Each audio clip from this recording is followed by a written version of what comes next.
Assalamualaikum warahmatullahi wabarakatuh. Kali ini kabar-kabar akan membagikan resep, yaitu pupuk rotan atau ramuan organik tanaman. Pupuk organik tanaman yang terbuat dari berbagai bahan alami seperti buah, sayuran, gula merah, beras, air kelapa, kotoran ikan nila, usus dan kotorannya, serta ragi adalah salah satu jenis pupuk organik yang efektif dan ramah lingkungan. Pupuk ini merupakan hasil dari pengomposan dan fermentasi bahan-bahan organik tersebut untuk menghasilkan nutrisi yang berkualitas bagi tanaman. Gabungan beragam bahan ini memberikan manfaat luar biasa dalam meningkatkan kesuburan tanah dan kesehatan tanaman. Pupuk organik tanaman dari beragam bahan alami ini merupakan pilihan yang cerdas untuk meningkatkan pertumbuhan dan hasil panen tanaman secara alami dan berkelanjutan.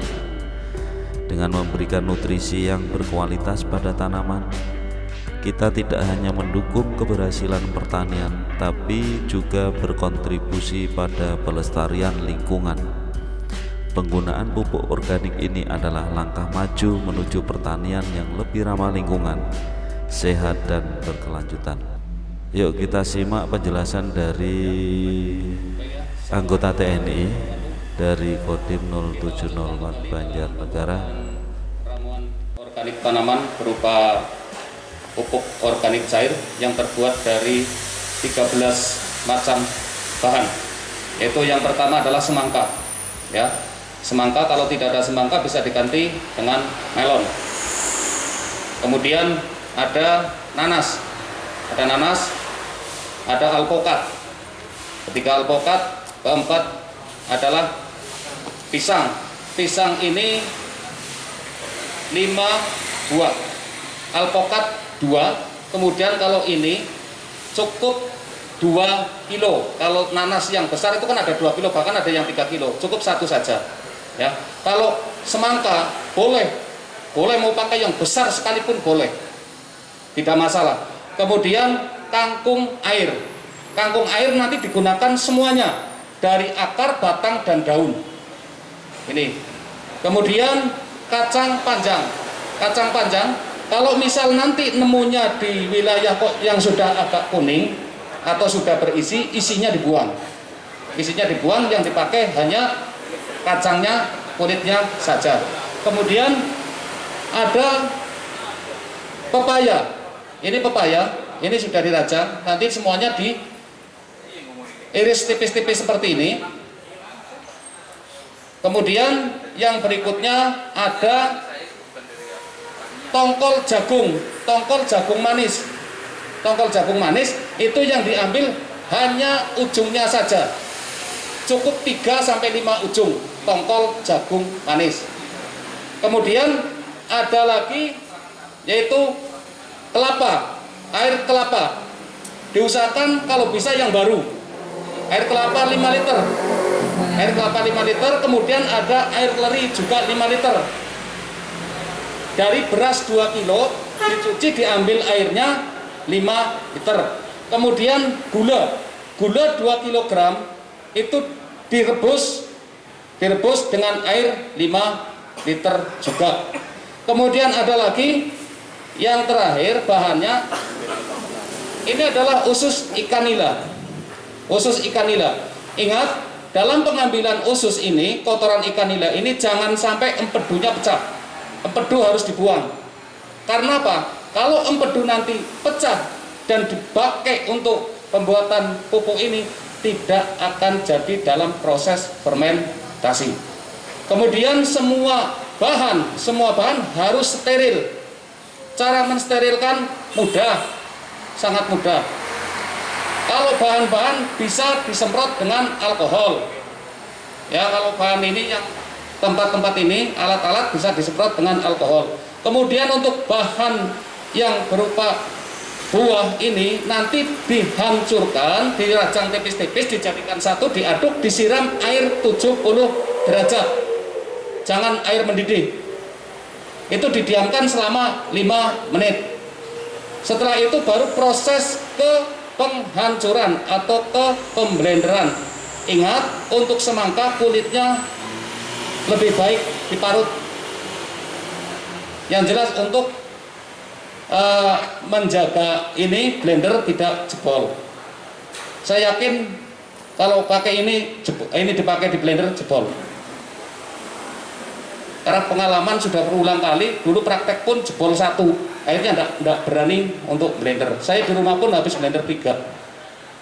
Kemudian nanti dalam pembuatan ini mudah-mudahan panjenengan bisa diketok tularkan ke rekan-rekan Babinsa di Koramil masing-masing.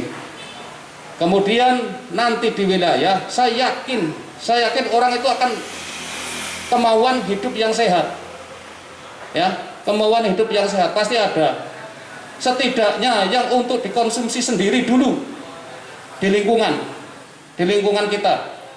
Kita boleh pakai polybag segala macam ini. Pakai ini, cara penggunaannya nanti kalau proses fermentasi sudah jadi, dalam 200 ml rotan itu dicampur dengan air 12 liter. Jadi tidak murni ini semuanya, enggak.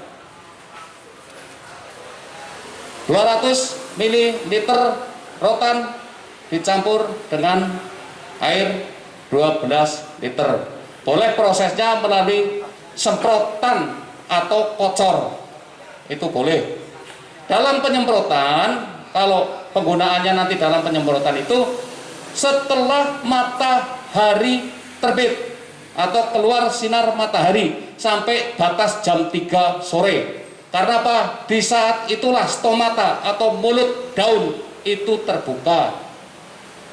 Saya yakin akan baik. Karena apa?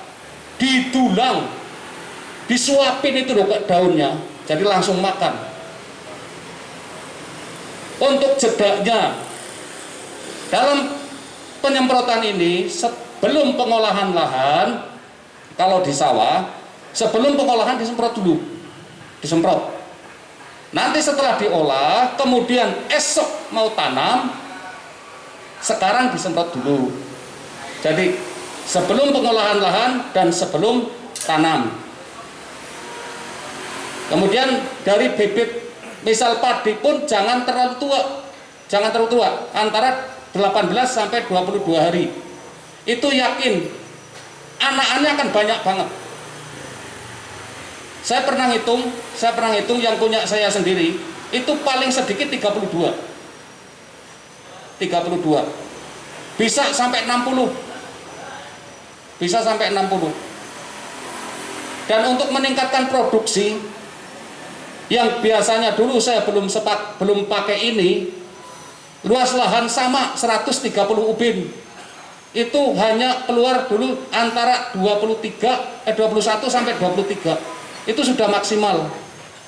Awal saya pakai ini karena tidak mungkin saya harus total pakai ramuan organik cair ini.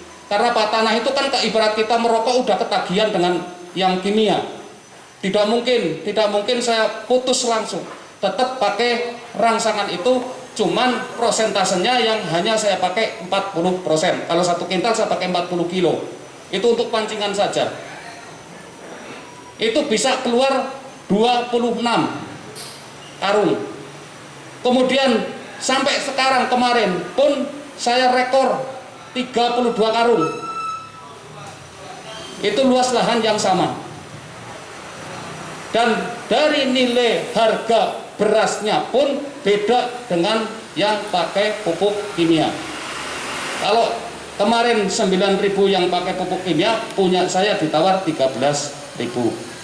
Yang jelas sangat menghemat biaya, tapi tenaga ya memang jedanya kalau penyemprotan nanti antara 6 hari, kemudian 6 hari berikutnya sampai usia 45 hari.